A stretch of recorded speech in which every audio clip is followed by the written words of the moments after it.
Hi, thank you, Sam, and thank you to everybody who is tuning in. I'm really happy to be with you in this extremely momentous time. What I'm going to do is I'm going to lay out what it is that we are initiating, calling for, the stakes of this, what we face, and how we're going to accomplish it. So it's going to be substantive. I'm going to go through some things, and then we'll have time for an organizing presentation, the nuts and bolts, concretely what you need to start doing. And then we'll have some question and answer as Sam opened up. So the time has come for the fall of the Trump fascist regime. Beginning November 5th, 2025, the 1 year anniversary of Trump's election, millions and millions of us descend on Washington, D.C. in the biggest nonviolent but determined mass mobilization in U.S. history, not stopping until this fascist regime, the Trump fascist regime, has been driven from power. This is humanity's only hope for a decent future. Why is that the case? It's because fascism is not a looming threat. It is upon us now. What do I mean by fascism? I want to take the example of someone that most of you have probably heard of and probably been agonized about what's been done to him, Kilmar Abrego Garcia. I want to start with him. This is someone who grew up in El Salvador. He fled his home country out of fear for his life. He came to this country. After years of struggle, he won a court order protection against deportation back to El Salvador because he had legitimate fear for his life and persecution. So he was protected by court order, never to be deported back to El Salvador. He was swept up by Trump. Trump said one of the things he wants to do is the biggest mass deportation in American history. So he started his machinery of deportation. He said all these criminals, all these, disease-trodden people, foreigners, invaders, rapists, murderers, criminals, we're going to round them up. But that was a lie. The majority, overwhelming majority of immigrants in this country are law-abiding. They are less criminal than the average American-born population. So what did Trump have to do to follow through on this? He had to start sweeping up indiscriminately, and he has. His masked men coming, terrorizing communities, driving people into the shadows, having them locked in their homes, afraid to leave, to go to the store, to go to work, to go to school, any of this. Kilmar Abrego Garcia gets swept up in one of these, in the mass deportation machinery, in violation of the order that he should never be sent back to El Salvador. He's put on a plane with others to go to El Salvador to be sent to CCOT prison, a prison notorious around the world for its brutal conditions, its human rights violations, and the fact that no one has ever gotten out of it. Mid-trip to El Salvador, another court intervenes and says, Trump, it is to the administration, it is against the law. Now that I've ordered it, stop the planes mid-flight. You had no due process. These immigrants must not be sent to El Salvador. Trump and his regime land the planes anywhere. Anyway, two violations of court orders. First, he should never have been sent to El Salvador. Second, none of them should have been landed by the second court order. This gets raised. Finally, somebody in the Trump regime itself admits that Kilmar was deported by mistake. It was a clerical error. The Supreme Court of the United States says Trump should facilitate his return, and Trump says, I have no power. I can't do anything about it. And he throws up his hands. He's defying the Supreme Court after he defied these other courts. Finally, after international outcry and tremendous legal battles, Kilmar Abrego Garcia is returned to this country only to face illegitimate charges once again. He goes in for an interview on his immigration status. He is kidnapped yet again, and now the regime is trying to send him to Uganda, to a country that he does not speak the language. He has no ties. He shouldn't be facing criminal charges. He's already been tortured, reportedly tortured and beaten in CCOT, and Trump is taking a vendetta against him. This is somebody who is just living his life. And it is not about anybody's safety. It is not about protecting the American people or the homeland. This is about instilling terror. It is about, it's showing the entire world that the most massively repressive and powerful state in the history of the world will come down and squash you like a bug. evidence or not, rule of law or not, and it's to instill terror against all immigrants, but also against anybody who would oppose Trump. And it is not only vicious, cruel, terroristic, it is in violation of, making a mockery of due process and the rule of law, which is a cornerstone of fascism. It's openly terroristic dictatorship of this system. No constraint by the rule of law. And it's terror from below. But Trump fascism, Trump MAGA fascism, is also terror from the top down. I want you to think about just a few days ago. Trump's FBI raided the home of John Bolton. John Bolton, former U.S. National Security Advisor, former ambassador to the UN under Trump himself. John Bolton was part of Trump's administration. John Bolton has been a loyal part of the U.S. apparatus of war and imperialist domination around the world. He's carried out all kinds of, in my view, crimes of this country around the world. Even Donald Trump has come after because he criticized Trump. He called him out. He had differences over how Trump is handling things and over quite a bit of Trump's ignorance about the world. John Bolton spoke out about this. So Trump had his home raided. Chris Christie also was once part of the camp of friends around Trump, part of his team, criticizes this act of intimidation. And Trump the next day says, well, maybe I'll investigate you. I think you got away with murder. And I'm not saying Chris Christie never did anything wrong. John Bolton never did anything wrong. I'm saying this is a vendetta, and it is, again, intended to instill terror against the masses of people who might oppose Trump or be targeted by him, some of the classes of people that he hates and that his base of supporters hate and want to purge in this country, or somebody even within the halls of power. In addition to John Bolton and Chris Christie, Donald Trump's thugs have assaulted, arrested, and threatened Democratic mayors, Democratic governors, Democratic senators, even a former president.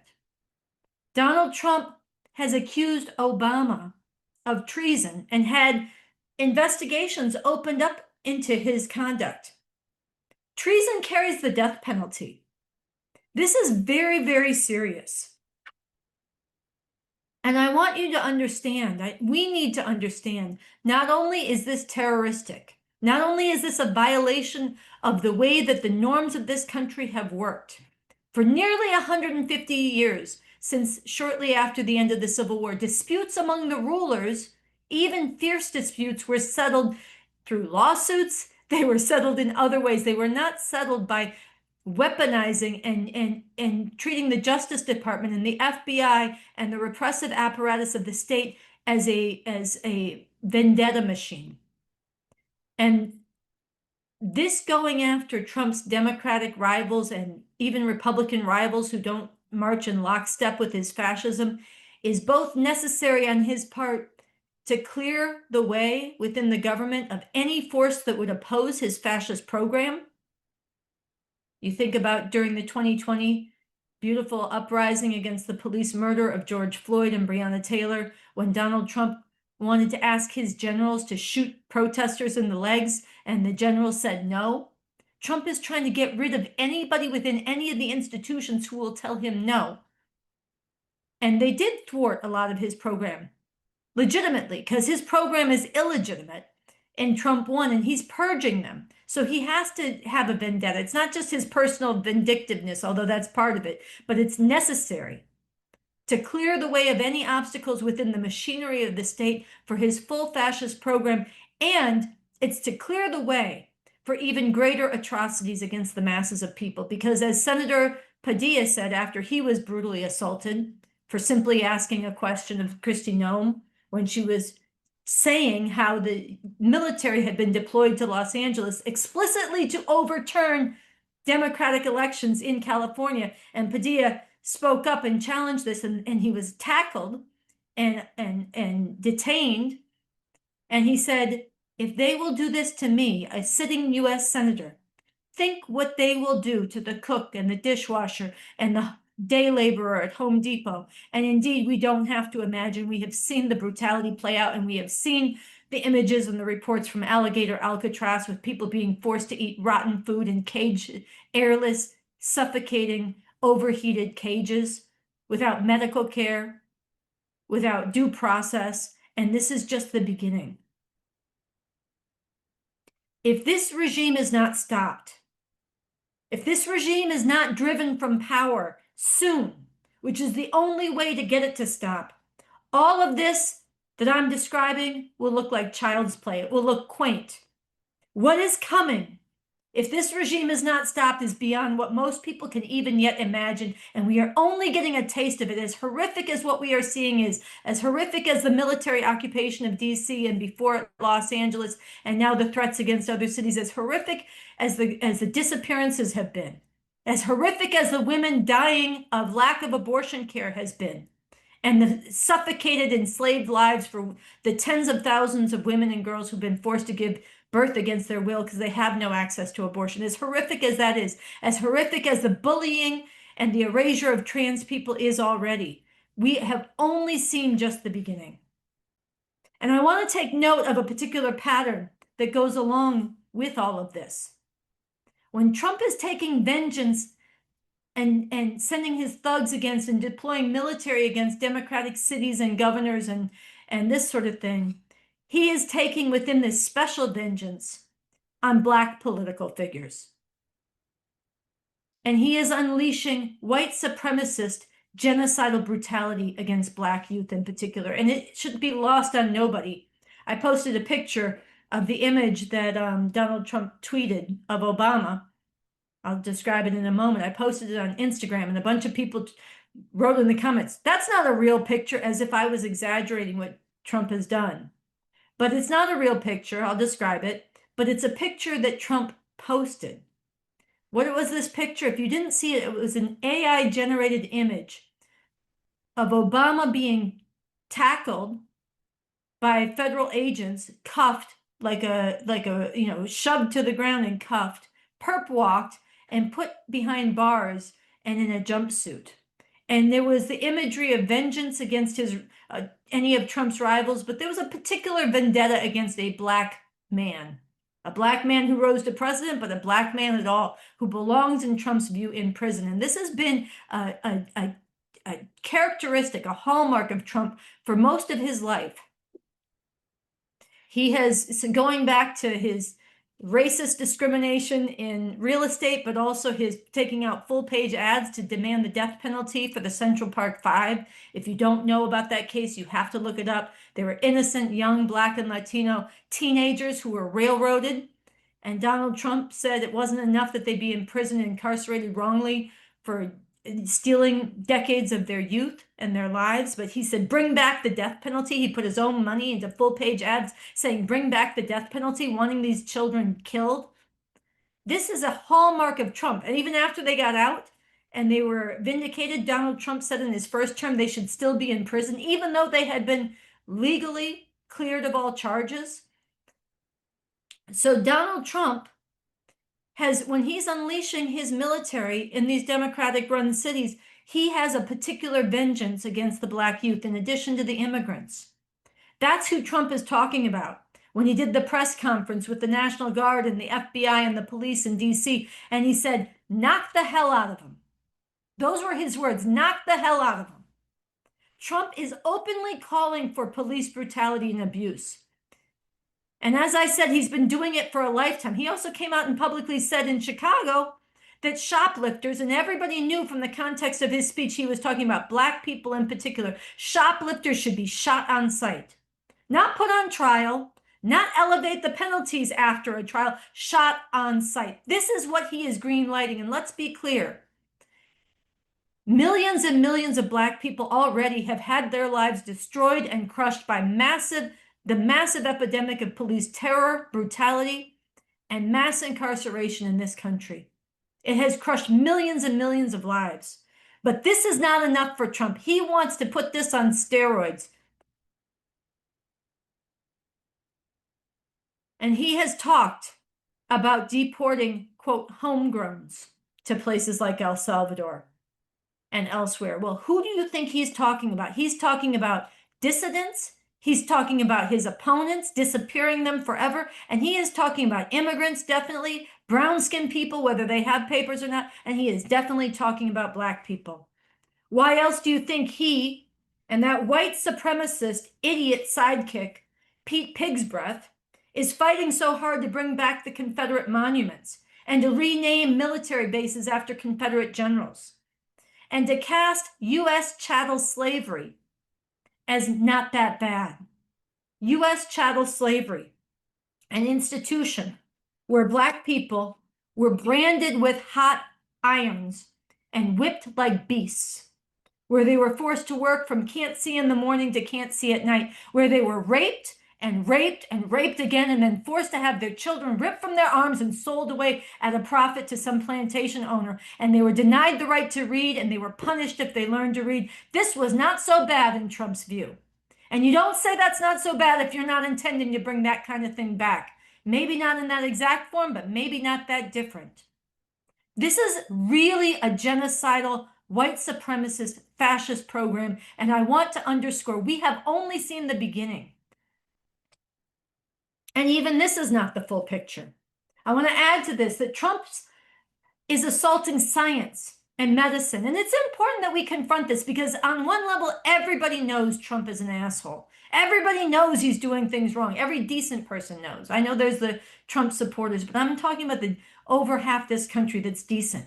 People know this, but they have not confronted it fully. And in some levels, they're in denial. And in many ways, they are being denied. It's hard to keep up with how fast things are moving. And so it's important that we keep up and we confront people with this, because if people don't understand what we're facing, they're not going to act in the ways that are necessary.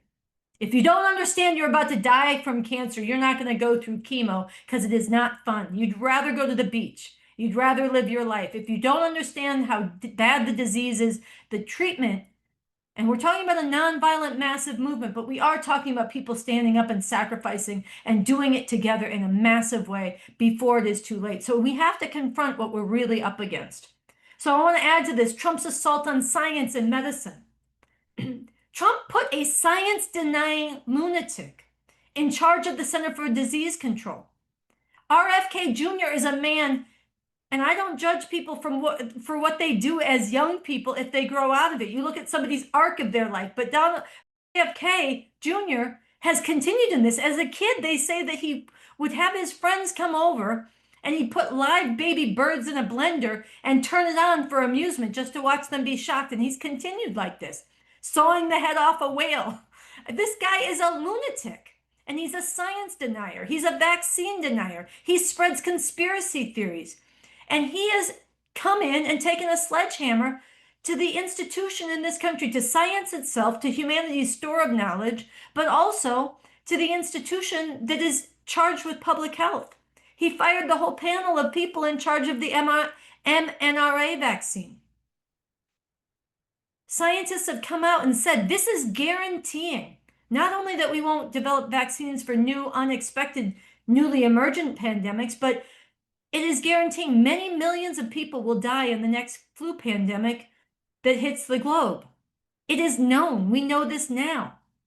This is murderous, what's happening. It is murderous. And I want to shout out today the scientists at the CDC who walked out in protest after RFK tried to force out the director of the CDC. And I want to shout out Susan Monarez, the director, for refusing to resign and fighting and staying and fighting. And one of the things we need, and I'll mention this in a minute, is we need people to stop submitting to Donald Trump's fascist orders and extortion within the institutions. We need people to even, it's not enough to just resign and protest and speak out. People need to stay and they need to fight against the fascist imposition and remaking of these institutions. So it's very important these scientists walked out. This is unprecedented, what's being done. It's unprecedented to see the scientists walk out. And that is telling you how life and death this is. But it's in every realm. It's Trump's moves to subjugate the arts, to take over the Kennedy Center, and far beyond that, to subjugate the arts to fascist conformity and cruelty. It's his acceleration of climate destruction, his defunding, and his acceleration of fossil fuels, including in the international arena. undermining renewables. This is accelerating an existential death sentence for all of humanity and many other species. It is Trump's full-throated backing of the howling moral crime that is the genocide in Gaza, with his twisted glee about turning that land into beachfront property and a casino for the wealthy. All of this and more that we don't have time to go into, all of this is something that every decent person needs to understand and confront. There is no living with this fascism. I see these tutorials, you've probably seen them too. 10 things to do to survive fascism. Here's the tip for how we get through this authoritarianism together. Here's the answer. There is no getting through this.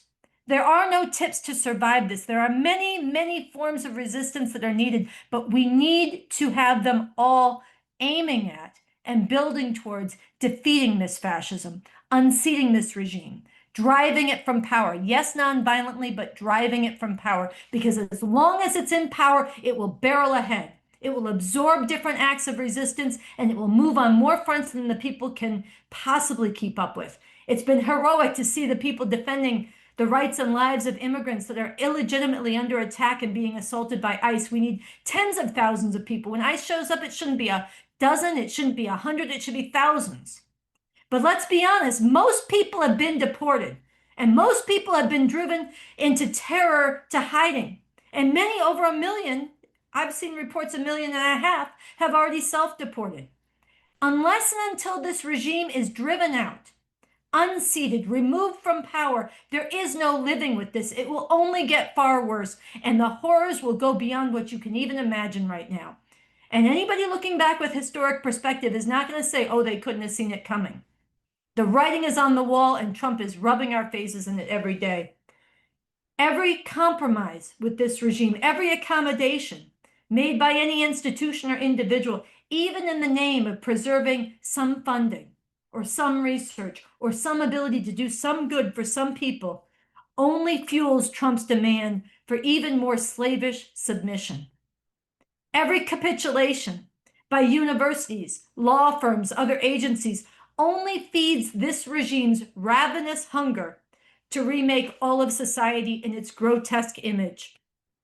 We are facing fascism. This is a different form of brutal rule. It cannot be lived with. It must be defeated. It must be driven from power, and time is running out to do so. This is why we need the biggest outpouring in all of US history on Washington, D.C., November 5th, and that's just a start. It needs to be sustained, not a one-day thing, non-violent but determined, and such numbers that this regime, it creates the kind of political crisis where we can set in motion driving this regime from power. And I want to underscore, it needs to be November 5th. It can't be later. It has to be soon. The elections, a lot of people say, well, I've heard this said too by a lot of decent people. We need to make a lot of noise. We need to protest. We need to be out there for the next year in order to slow this down until the midterm elections. No. First of all, Trump is accelerating. We are not slowing him down. We are getting creamed right now. We don't have to be. There's tens of millions of us. We could win this battle, but right now we are not winning it. We have to be real. We're not slowing it down. He's accelerating. Number two, anybody who is sane has to confront that there is no sane reason to expect Donald Trump to respect an election he loses. This is a man, this is a tyrant who instigated the January 6th insurrectionists, and then he pardoned them. He's already tried to steal an election. Even Gavin Newsom was talking about this. This is right out there. And he's already openly rigging the next election. Yes, I'm talking about the open calls for gerrymandering so that he can have illegitimately Republican fascist representation in the midterms. But I'm also talking about the mobilization of the National Guard from all these red states, overwhelmingly Confederate states by no coincidence, into the blue cities. I think we have to ban this word that the pundits and way too many politicians are using to describe the occupation of DC. They say it's performative. Oh, these troops are there. They're not really doing anything. They're hanging out in front of Union Station, posing for pictures. It's performative. It's just Trump's ego. No, it is setting precedent. And it doesn't take the most imaginative person to imagine these troops stationed in the concentrated blue cities, in Detroit, in Philadelphia, and other places in the swing states, stationed like this. Troops who've been told to knock the hell out of them. Troops who've been recruited, as they are doing, from among the most racist and vigilante and militia types in this country, Proud Boy types, and who don't have badges and who are stationed around the election polling booths. You think that won't suppress Black votes and Latino votes? You think that won't help him rig the elections? Or if he starts to count them and thinks he's losing, they can't create a pretext where they can throw out the elections? They are not going to accept an election they lose. And so not only the elections are way too late, it is delusional, dangerous, and throwing away humanity's future to rely on that. This regime must be driven from power. Again, non-violently, but driven from power by the tens of millions of decent people in this country. I'm going to talk about how we do that, but I want to address one objection that we hear. People say, but Trump was legitimately elected. You can't really drive him out. It doesn't seem legitimate. Isn't he legitimate? Even if you don't like him, he was elected. And I want to say there's nothing legitimate about Donald Trump. We have to dispel this completely. First of all, fascism is never legitimate. All the atrocities, all the crimes we've seen him commit, all of the greater crimes that we know he will commit if he's allowed to stay in power, none of that can be legitimated because he won an election. That's just a dividing line in human history. But even if you were to accept, I want to come at this from another level, even if you were to accept that somehow being elected gave him some kind of legitimacy on the terms of this system, he surrendered any semblance of legitimacy, even on those terms, the moment he started to use his constitutionally obtained power to dismantle and take a sledgehammer to the constitutional order. This is what we have to understand. You cannot, there's nothing legitimate in that. He is dismantling the very source that even of that claimed legitimacy. He is undermining the rule of law.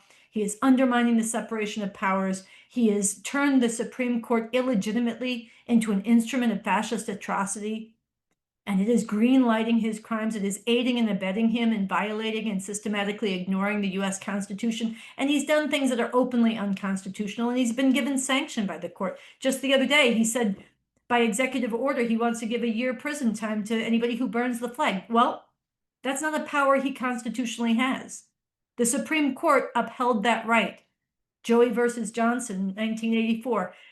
Proud, very dear comrade and friend of mine who burned that flag and has spoken out about it on the Revolution Nothing Less show. We're going to be broadcasting it this evening, his interview. And I'm very proud of the veterans who went immediately in DC in front of the White House and burnt the flag in defiance of that. But this is just one of many examples. Any claim to legitimacy this man might have had, he's surrendered, and his regime has surrendered by dismantling this constitutional order. So again, and I keep coming back to this, the regime must be driven from power. Tens of millions of us non-violently converging on Washington, D.C., November 5th, the anniversary of his re-election, and not stopping until he is gone from power. So, is this realistic, and how could this really work? Could we, through our massive mobilization, first of all, could we mobilize the biggest protest in human history, and can we sustain it so it's not just one day, but it's again and again, creating an international incident, clogging up all of DC, building a small city of protest that does not relent. Some people coming and going, sometimes it'll swell and sometimes it'll shrink, but it continues, and new people come in, and restaurants are donating food, and people are donating transportation, and people are figuring out how to work together, and there's volunteers, medical workers who are coming in and setting up tents and providing services where they're needed. There's people who are doing trainings for defense and patrols to keep it nonviolent, but also keep it protected. There's all kinds of people coming in and lending their expertise. A lot of the veterans who are protesting now, the way the troops are being misused, some of them could play a big role in this. Many others with their skills coming in. Musicians coming and playing, making this an international spectacle but not a spectacle, a real determined resistance that inspires the world and creates the level of political crisis in this country that Donald Trump cannot govern this country, cannot impose his fascist program, and cannot even hold on to the reins of power. First of all, is it realistic that we could get these people? Somebody asked me this morning. A lot of people ask this. They say, well, you really think you can get the American people to do that? Are people, you really think people are more willing to protest than they were before, and this is more likely now? I'm going to be very honest. The odds are very long. Overwhelmingly, there's tens of millions of people who care deeply. There's more of us than there are of the fascists. But overwhelmingly, people are in denial. They get it partly, but they're not confronting the full picture. And they're going and they're finding a way to live with this. Yes, protest springs up with each new outrage, but overall the protests have been shrinking. And that's not a fault of our bad organizing or somebody else's bad organizing or this group or that group. That's because, I mean, you think about it, June 14th, No King's Day, there was over 5 million people in the streets. We haven't seen anything close to that. It's been smaller and smaller. And the fundamental reason for this is that people are afraid of the stakes. And if you don't see a way that your protest is going to break through, if you protested and the regime continues to accelerate, of course it's the right thing to do, but a lot of people are going to choose not to. And especially when the stakes are going up, especially when you see what they're doing to Kilmar Abrego Garcia, especially when you see the vindictiveness and vendetta, even against very powerful ruling class figures. You think, why am I going to stick my neck out? Everybody who does gets fired, gets investigated, gets imprisoned, gets disappeared. Maybe I should lay low. Only if we come out in the massive enough numbers that they can't pick us off. Only if we do that do we stand a chance, and only if we call for something as big as what Refuse Fascism has initiated, but which everybody has to take up, which is millions and millions of us strong in DC. Only in that way do we stand a chance to stop this regime. And so only something on that scale is going to inspire people on the level that is necessary. It really is, as they say in sports sometimes, go big or go home. Of course, everybody should do the right thing and protest and object in whatever personal way they can. But let's be real. We have a responsibility to the people of the world and to the people under the gun now and to future generations to stop this regime, not just do the right thing, to stop it, to defeat it, to drive it from power nonviolently. And so that's where we have to aim. And I believe, and those of us who initiated this call believe, that only if we call for that do we have a chance of inspiring and winning people to the biggest mobilization in US history. So yes, I think it's possible. No, I don't think it's the most likely. I'm gonna be real. But it is the only thing that measures up. It is the only hope humanity has, and it is what we have to fight for, and it is possible. It is not a Hail Mary pass. It is not just a desperate move that we're so far down that it will just do anything and hope it works. There's a profound material basis in the fact that there are tens of millions who hate this, and they exist at every level of society and in every institution. So could it work? This is my second to last point. Could it work? Yes, it could. And the reason it could work, I want to go back to Donald Trump threatening Barack Obama, John Bolton, generals, members of the Fed, people in the CDC, purging the military, but he hasn't fully, the generals in the military, but he hasn't fully yet, threatening the governors and the mayors of Democratic cities. I want to go back to this because this is not only an example of the terror and the horror of the fascism and why it must be defeated. It also points to the fact that if there were a political earthquake from below, massive struggle, nonviolent but relentless among the people demanding that this regime must go now, there are still people in positions of power all the way up in every institution and every part of this government who are deeply opposed to this fascism, who are themselves the targets of it, and who see what they believe in this country, what they believe makes this country legitimate and good, under assault by Trump. And if there was a struggle from below, it could compel them to move, but it could also give them the sense that there's a chance. This is their chance. This is their moment to move together to find a way to remove the regime. And there are all kinds of ways that Trump could legitimately be removed from power that are compelled by the nonviolent struggle from the people. But without that struggle from the people, this is not going to happen. No one is going to stick their neck out in that way on their own, and they're not going to have the power and the force behind them, among others, to follow it through. And they're not going to have this interest. But if there was a struggle from below such that this country's becoming ungovernable, and from their own interest of holding this country together and preserving its place in the world and its legitimacy, they have to remove Trump, that could be compelled. So it is possible.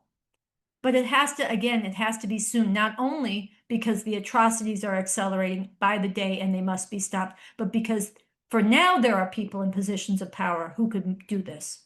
But Trump is purging them systematically. And if we wait much longer, that window closes.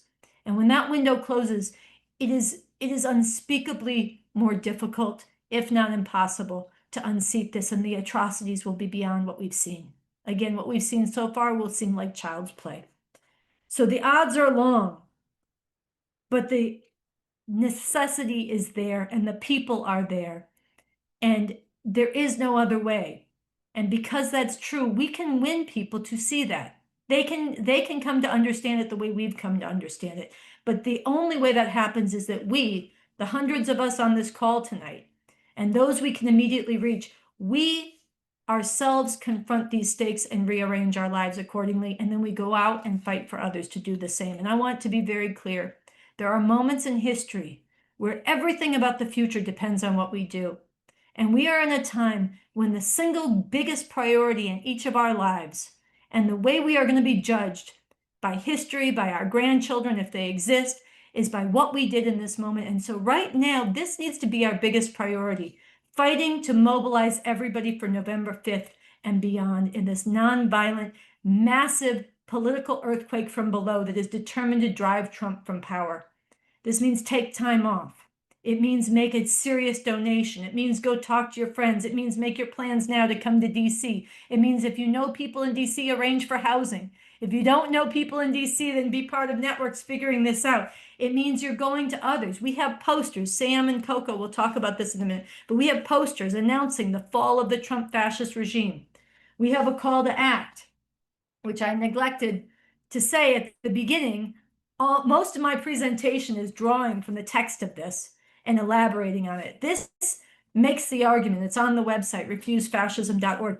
Get it, internalize it, argue it out with others, hand it out. And I'm not talking about the few hundred of us here hand out a few thousand flyers at the next protest. I'm saying let's get on a mission and recruit others so that we are distributing hundreds of thousands of these at farmers markets, at concerts, on subways, on buses, at the college campuses, under every dorm room, in every dorm on the campus, under the professors' doors, in the government agency offices, handed out everywhere. This has to be known. So make your plans to be to DC. Free up your time and volunteer your services and skills, whatever they are. Bring in your networks, spread the flyers and the posters, donate and fundraise.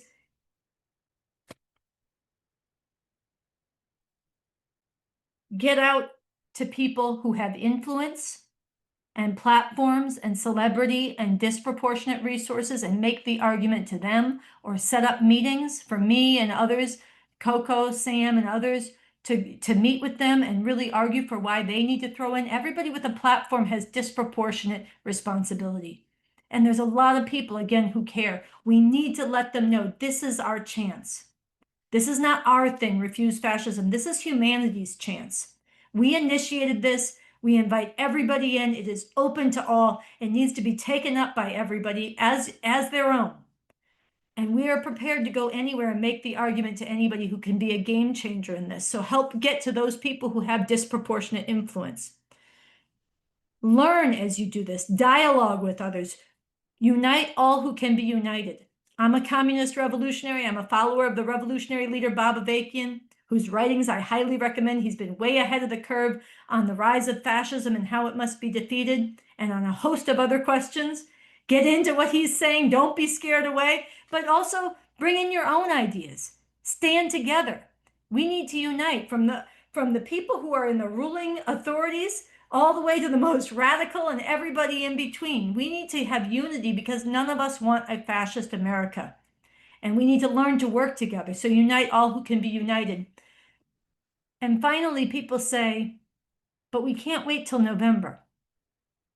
And that's true. People need to be rising up now. There needs to be resistance now. There needs to be refusal to comply. There needs to be mass defiance, including in the institutions. Instead of capitulation after capitulation like dominoes, people in the universities need to stand up. They need to stand up in the law firms. They need to stand up in the government agencies like at the CDC. And they need to demand their institutions, if they've capitulated, they need to reverse the capitulation. And if they haven't, they need to stand strong. And there needs to be waves of protest and resistance, but it needs to be linked to driving out the regime and converging in DC on November 5th. And then from there, it's on. So I want to close the way that the call to action that we put out closes, where it says, history is full of examples where people who had right on their side fought against tremendous odds and were victorious. It is also filled with examples where people hope to wait it out, only to get swallowed by a horror beyond what they ever imagined. The future is unwritten. Which one we get is up to us. Okay, there were four sort of sets of questions, I guess. One was, partnering that rightly, this is not something that Refuse Fascism can do alone, partnering with other organizations. This was a big question. Someone had asked the question, what happens November 6th? And also, what's once the regime is driven out, what's the how do you fill that power vacuum? So maybe those could be two to start with while I look for the other. What happens November? From others too, Coco, that I flagged. So, but Sunsara, Coco, did you want to speak to those first? Or did you want to hear more? I'll answer one of them, okay? Great. What happens if we unseat the regime? I think, first of all, Party! Sorry. that's true. Actually, if we were able to, I want people to picture if there was millions and millions in the streets in such a sustained level that this regime really is put on the back foot. It starts to splinter. The fights among them start to come out. Other people who right now have been attacked and silenced by the regime within the halls of power start to have their gumption and their wherewithal, and they start to find the legal means to they're being flooded by lawsuit after lawsuit. The federal courts are not just accepting a lot of the they're already standing up, but they stand up even more. The AGs are pushing things. The National Guards, a lot of them are saying, we took an oath to the Constitution, not to these unlawful orders. If those things start to happen and institutions start to fracture and the people have the initiative, there's going to be a lot of different camps. A lot of people are saying, are we going to camp out? Are we going to, what are the logistics? I am saying there's going to be a lot of different camps, literally. But there's also going to be a lot of different camps, different schools of thought, different ideas being contended. There's going to be people with different scenes who are over here and over there. I mean, if you look at mass outpourings that have happened, there's a lot of different culture and defiance and celebration, and there's going to be the joy of standing up. And there'll be the fear, there'll be the risk, there'll be sacrifice, but there'll be the joy of standing up together. There'll be the outpourings, there'll be the unity, there'll be the things that people learn from each other, the mixing it up with people who are segregated and kept from each other in this society. There'll be a whole lot of upliftment. There'll be people taking to the streets around the world in response. If we succeed, first of all, it will be a party. I mean, it will be the biggest party, one of the biggest parties in the history of the world. All over the world, people will be celebrating and inspired by it. And you do not remove a regime in this way without reversing who has initiative in society and where the political momentum is. And our view is that Trump must be removed. We say the Trump Fascist Regime must be removed. We think a lot of them could be brought in for criminal charges, so a lot of them could be removed. But whoever's in power, even if some of the members of the regime are there, they're going to be facing an aroused population. And I think we have to stretch our imaginations, because this kind of political situation that would be created through the nonviolent struggle of the people is going to be different than, an election where somebody accepts the results and you just change who's in office and a few of their cabinet members, but the rest of the thing stays the same. Policies change, and that's how change, people are more familiar. But I want you to imagine the kind of massive political convulsion that would unseat a regime. And I want to say, first of all, we don't know how many people would be removed and charged and investigated alongside Trump. We know that, there are many people who have violated the court orders, rule of law, carried out human rights atrocities already in the Trump administration. So many could be removed and charged. But the other thing is, in a court of law, and see where the charges go. Everybody has the right to due process. But the other thing is, whoever's in power is going to be facing a changed political atmosphere. And I think it's worth noting that if we look at some historical examples, somebody like Nixon, when he came into office, I'm talking even before he was impeached and removed or resigned. When he came into office, he was escalating Vietnam. He was determined to see it through and win that war on the terms that it was being fought. By the time, even before he was removed and resigned, he was having to withdraw troops. And that was because of factors that were bigger than his political views. It was because of the US was losing the war in Vietnam, but it was also losing the coherence of the country. The anti-war opposition in this country was ferocious. The campuses were not functional. Many of them had shut down because of the protests. There was, within the US military itself, there were whole units that were refusing to go out and fight.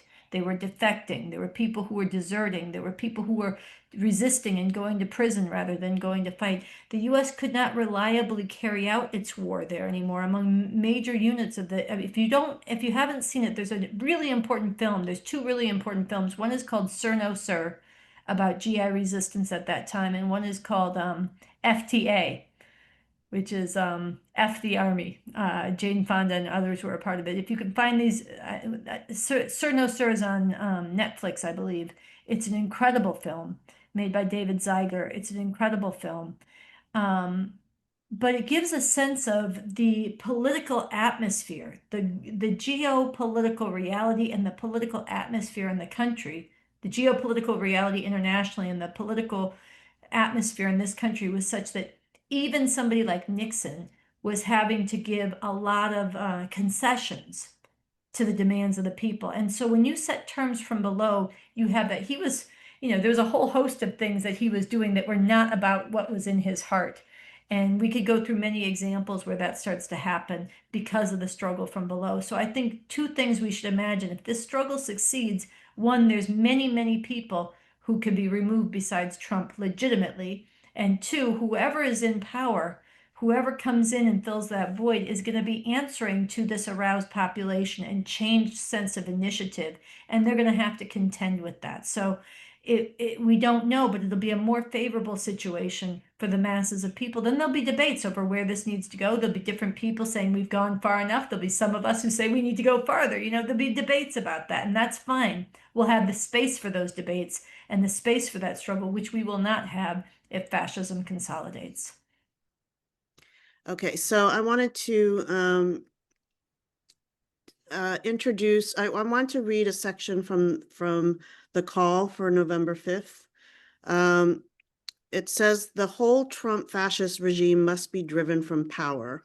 This can be done by refusing to surrender the future and our humanity to a vengeful fascist maniac, by millions rising in massive, unrelenting, nonviolent protest and resistance, by defying and refusing to comply with fascist dictates, by walking out, by shutting down, by fearlessly using our platforms and influence to inspire and challenge others to join us.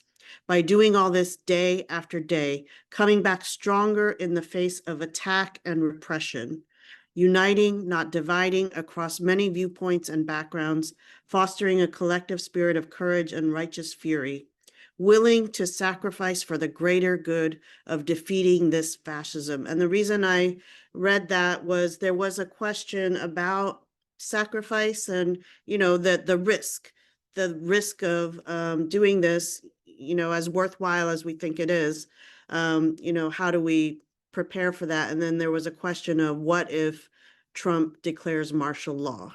So I thought we could take those questions on together. Well, I think first of all, there are a number of things. What if Trump declares martial law? I think the point of why we must do this is he's doing that. A lot of people say if you protest, you're going to provoke. He does not need a pretext. He is moving. This is in my presentation, and a lot of people said, "Oh, we know this. Get to the plans." But actually, we need to confront this and its full implications, or else any plans we make are on a different foundation. If we are thinking, "Oh, if we do this, he might declare martial law," we're not confronting the reality. He is militarily occupying DC and Los Angeles still right now. And he is preparing to go into Chicago without pretext. He's threatening New York and Oakland and many other places. He's saying, get used to this, Yesterday, Stephen Miller went on Fox television and said that the Democratic Party is an domestic extremist organization. These people are not stopping because we lay down.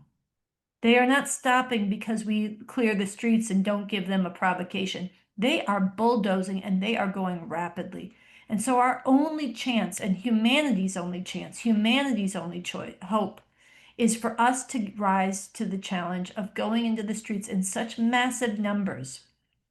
Not that they won't try to crush us, but in such massive numbers that it's difficult for them to do so, and such massive numbers that the fact that we have right on our side is so undeniable that if they try to come down with illegitimate repression, which yes, they will, and their crazies will do crazy things and dangerous things, but that's already happening. But we need such numbers and such righteous defiance and such joy and such morality in what we're doing and such disciplined nonviolence as well, that if they do this and when they do acts of repression, it further delegitimizes them and it further inspires others to come and stand with us. That is how every struggle has advanced. We do not want them to do it, but we wouldn't have to do what we have to do if they weren't committing crimes against humanity and preparing worse, then we wouldn't have to go out there with the risks it entails. But the idea that it's safer to lay low, it might be safer for you as an individual, but it's not safer for the immigrants in Alligator Alcatraz. It's not safer for the Black youth who are having their faces shoved in the pavement and being pressed with federal charges right now for having an open container on the street. It's not safer. So we have to think about humanity. And it's not safer to lay low. It is safer if we all stand up. Then any sacrifice that entails and that ends up requiring, we have to have each other's backs. We have to build the unity and we have to turn all of it into a further advance on our side, because that's how every struggle goes. You get in a situation, and this is one that will be favorable to us. This is what we want. It's called the dictator's dilemma.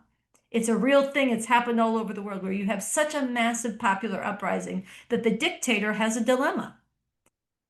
If I let it go, will people feel inspired and encouraged and it'll keep growing? Or do I try to crush it and scare people away? But if I try to crush it and it doesn't work and people come back stronger, then I look even more weak and vulnerable, and it inspires even more people to stand up. That dictator's dilemma is going to be one that we have to ride. But the way you ride that is you maintain that right is on our side. We conduct ourselves consistent with the world we're fighting for, which is one where people come together nonviolently and thrash out the future, where we have respect for people with different languages and skin colors and genders, where we respect the rule of law and defend the rights that are supposed to be enshrined in the US Constitution, even for people who took an oath to the Constitution, and for people like me who don't believe in the US Constitution and would like a different system. But as long as we are forced to live under this system, We're going to demand that the rights that are in the protections that are supposed to be inscribed in that Constitution are extended to everybody. We're going to come together and demand that and fight for that and make any sacrifice it takes from us redound to further growth and further inspiration. And the fact is, we celebrate the people, the John Lewises of the world. We celebrate the people who put it on the line and brought down Jim Crow. We celebrate the people who sacrificed so that women won the right to vote. We celebrate the people who gave their lives in disproportionate numbers, Black people in the Civil War, to end the abomination of slavery. None of that happened without sacrifice. And the idea that we're going to defeat fascism on the cheap is illusion, and it's morally bankrupt illusion. But that doesn't mean we take sacrifice lightly. We don't. It actually is why we're saying we have to be nonviolent. It's why we're saying we need to be massive in our numbers. It's why we're saying that we're doing something that has a basis to succeed, because there are sections of the ruling class who don't like what's happening, who could be moved to act against it, but will not move without the compulsion from below. We're doing something that has a basis to succeed, and sitting down and laying down and playing it safe has no basis to succeed or to keep humanity safe. And it is a guarantee to give the future to a bunch of white supremacist, fascist, woman-hating, environment-destroying, science-denying terrorists of the planet. And we can't do that. Thank you so much, Sunsara. Coco, did you want to add anything? No, I thought that was a very good answer. I mean, I guess the only thing I would add is there is a question of, who are we going to be? What we are being asked to become under this regime is unconscionable, and that is also part of the call. And so everyone, has to ask themselves, every decent person has to ask themselves, what is required of me now?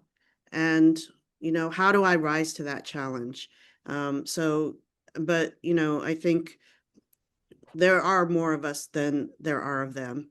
And in every movement where millions have driven out a hated regime, as as Sansara was talking about the dictator's dilemma, people came back stronger and came back and came back, and the regime was not able to withstand that.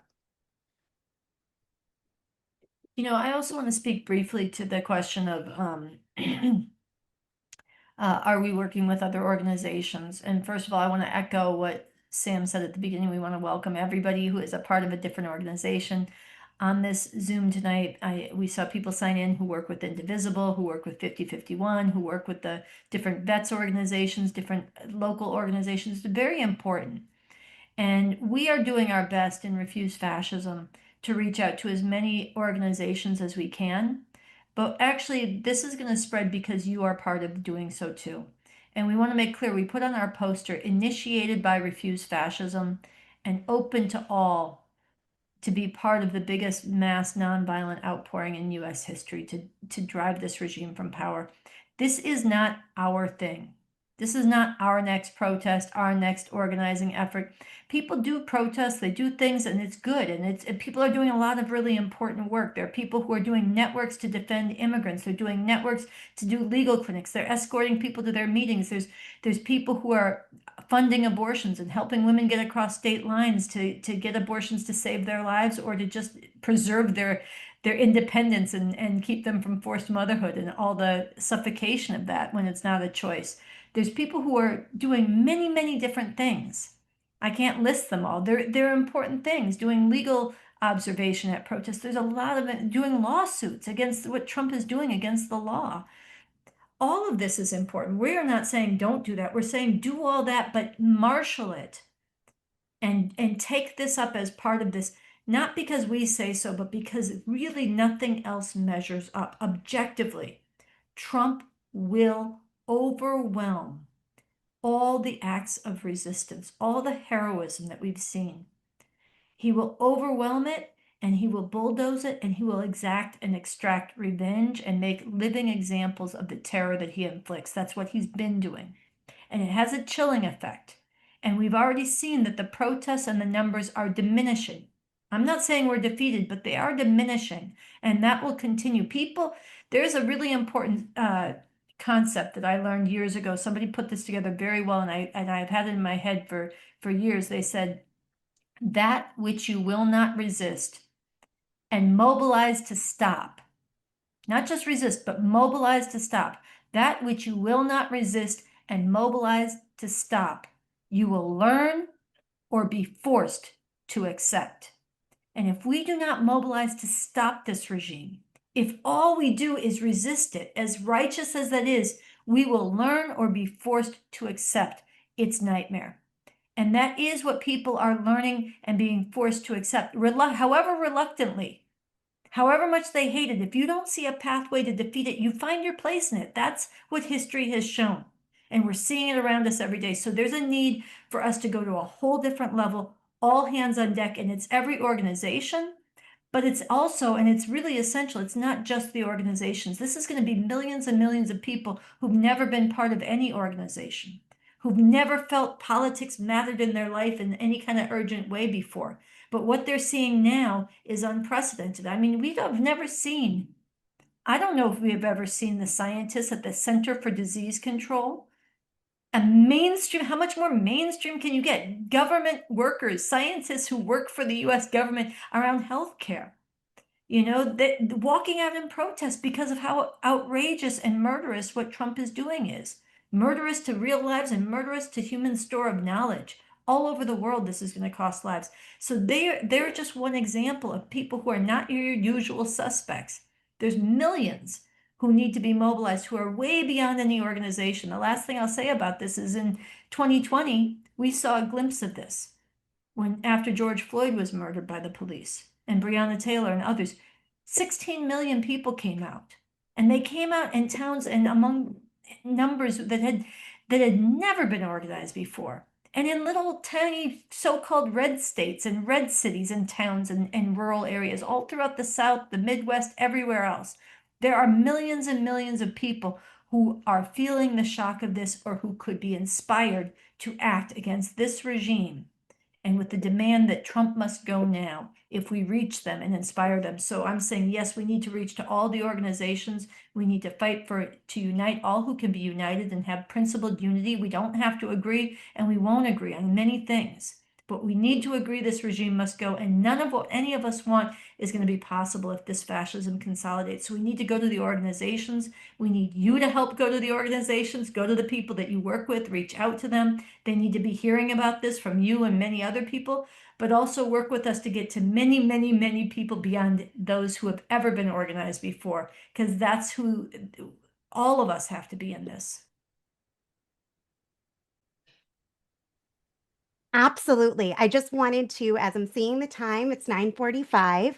I wanted to say that we reached our match, and I want to thank people, everyone who has given. And we need to far surpass that match. So continue to contribute, continue to ask your friends, your families, your neighbors, your coworkers, strangers, to not only chip in, but make this their mission. Make flooding DC November 5th your mission. And I wanted to say to those who have questions that we have not gotten to, as I said at the beginning, and I will state again, we are saving all your questions, and we will be speaking to many of them that we did not speak to already in the presentation or Q&A, through our social media, through our website. And I also wanted to say that there are so many ideas that you've put in that are really important and really incredible. So many questions of how do we make this real? And I just want to again make the point that you are part of making this real. And this isn't going to happen without your involvement, and really without us all changing our lives to make this happen. And so if you haven't made that commitment yet to be in DC, I want to implore one more time that you make it, that you put it on your calendar. Again, you talk to your spouse, arrange that childcare, do what you got to do, but make your plans to be in DC. And if you're part of a group, figure out how you're going to not only get yourselves there, but get a bunch of people there. And if you're somebody who's raised, what about logistics, or what about organizational outreach, or how are we reaching these millions, or what about billboards? All of this is amazing. We need you as a volunteer. So sign up to volunteer. The link is going to be in the chat again if it's not already. And I want to say that just one more time, that November 5th happens because we make it happen. We can make November 5th the beginning of the fall of the Trump regime. And that means that we got to go out on its hair right now. Posters everywhere. Making Labor Day a day where people are leaving and be like, all I saw was November 5th. Something's happening November 5th. That's something that we can make possible. Get on the phones. Get on the campuses. Everybody's got to know. November 5th, get to DC. Come and stay if you can. Come late if you must, but come to DC. And, Sunsara said this a little bit earlier, but we don't get another shot at this. This is our moment. We look at with contempt at the people who went along as good Germans for a reason. They were good Germans for a reason because they stood aside, and they didn't stop it. And if there are future generations, we do not want them to look at us in that light. And the world is watching, and we can and must make history together. And there was something brought up earlier about sacrifice and risk and waiting, and I wanted to share something that was in something that I read recently. This is not the exact quote, but countless people have ended up in cells and graves thinking that they could wait for change rather than force its occurrence. Many thought that they could hide, be quiet, or comply long enough to avoid their destruction when that wasn't true. And there is no great rescuer coming to save us if we behave long enough. What we know, what Sunsara laid out as the fascist threat that isn't looming but's here, should be taken seriously. The Trump fascist regime is relentless, and only a relentless opposition willing to move heaven and earth to stop this nightmare measures up to that. That's the only force that can stop it. And with that, I want to really just express my deep appreciation for Sunsara and Coco and the work that you've both been doing, not just tonight, but really every day, making it November 5th known. And I want to thank all of you who are tuning in, who have been contributing your ideas, your questions, your connections, and sharing this. And I I'm so glad. I'm not glad to have to drive a fascist regime from power. There are many things that we would all like to be doing instead, but since we need to do this, I am so glad to be doing it with you.